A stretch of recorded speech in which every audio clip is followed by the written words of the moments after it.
कल्याण के लिए धारण करते हैं, संपूर्ण विश्व के उद्धार के लिए। अब आप विचार करेंगे कि शंकर भगवान रुद्राक्ष पहने हैं और उसमें विश्व का कल्याण कैसे है।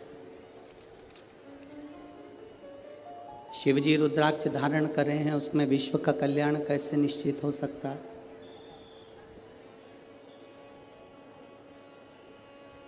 एक बात अपने भीतर उतार कर रखना, विद्येश्वर संहिता में लिखा है, ये वाला ऐसी आवाज कर रहा है, इसको बंद कर दो। विद्येश्वर संहिता में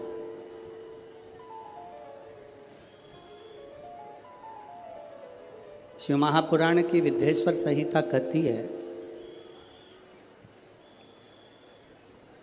शिव महापुराण की कथा सुनकर, श्रवण कर कर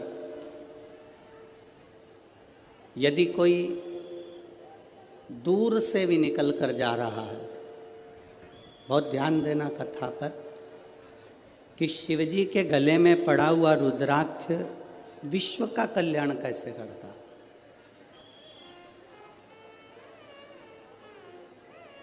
विद्येश्वर संहिता कहती है कि अगर कोई भूलवश भी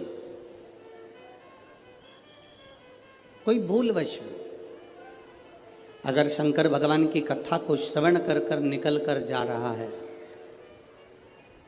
और उसके शरीर से छूकर हवा, वायु जो चलती है, उसके शरीर से छूकर जो वायु निकलती है, जो हवा चलती है, चलती हुई हवा यदि उसके शरीर से भी छूकर निकल गई और जितनी जितनी दूर, जहाँ जहाँ तक वो हवा जाती है, वो पवन जाती है, वो वायु जाती है, और उस हवा के क्रम में जितने जितने जीव आ जाते हैं, चाहे मनुष्य हो, जलचर हो, थलचर हो, वायुचर हो, जो जीव आ गया, शिवपुराण कहती है उनका दूसरी बार जन्म नहीं होता, वो संसार सागर से मुक्त हो जाता है।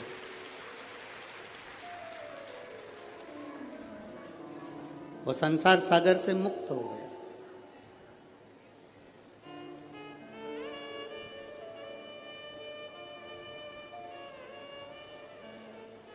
शिव जी के गले में रुद्राक्ष की माला है, शंकर जी के गले में रुद्राक्ष पड़ा हुआ है, मस्तक पर चंद्र है, गले में सर्प है,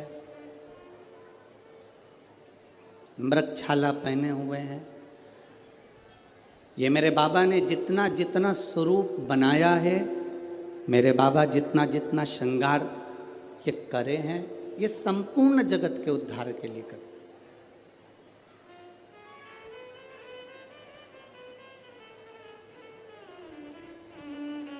पार्वती जी ने स्वयं भगवान शंकर से अमर गुफा के अंतर्गत अमर कथा को श्रवण करते हुए माता पार्वती जी ने शिव जी से प्रश्न किया।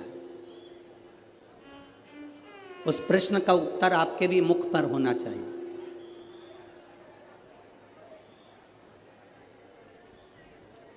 उस प्रश्न का उत्तर आपकी भी जिंदगी में होना चाहिए। हम तो कहते हैं अगर आमदार माननीय मोहन गोपाल राव जी मते जी ने, सो सविता मोहन जी मते जी ने, अगर ये आमदार जी की पूरी मित्र मंडली ने अगर ये कथा करवाई है, तो उस कथा का सार तत्व ही यही है जो इस कथा के रस को जान गया।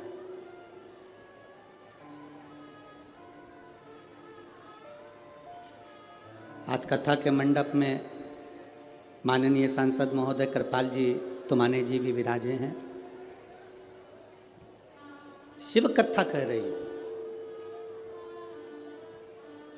एक प्रश्न माता पार्वती जी ने भगवान शंकर से कहा, अमरनाथ की गुफा में हम प्रवेश करें ना करें, अमरनाथ जी का दर्शन करने हम पहुँचे ना पहुँचे, अमरनाथ जी का हमने कभी दर्शन किया ना किया, हम कभी अमरनाथ दर्शन के लिए पहुँचे ना पहुँचे, पर ये प्रश्न और इसका उत्तर आपके भीतर होना चाहिए। ये प्रश्न भी हो और इसका उत्तर भी। पार्वती जी ने शिव जी से प्रश्न किया, बाबा, प्रभु, स्वामी, आपके शरीर पर जो वस्तु आपने धारण करी है, मैं 5 वस्तुओं को, पार्वती जी कहती हैं, आपसे पूछना चाहती हूं। केवल 5 वस्तु का मैं महत्व जानना चाहती हूं। एक, आपके गले में पड़ा हुआ रुद्राक्ष। दूसरा, गले में पड़ा हुआ सांप। तीसरा, मस्तक पे लगा हुआ चंद्र। चौथा, मस्तक पे रखी हुई गंगा। और 5वां, कंठ में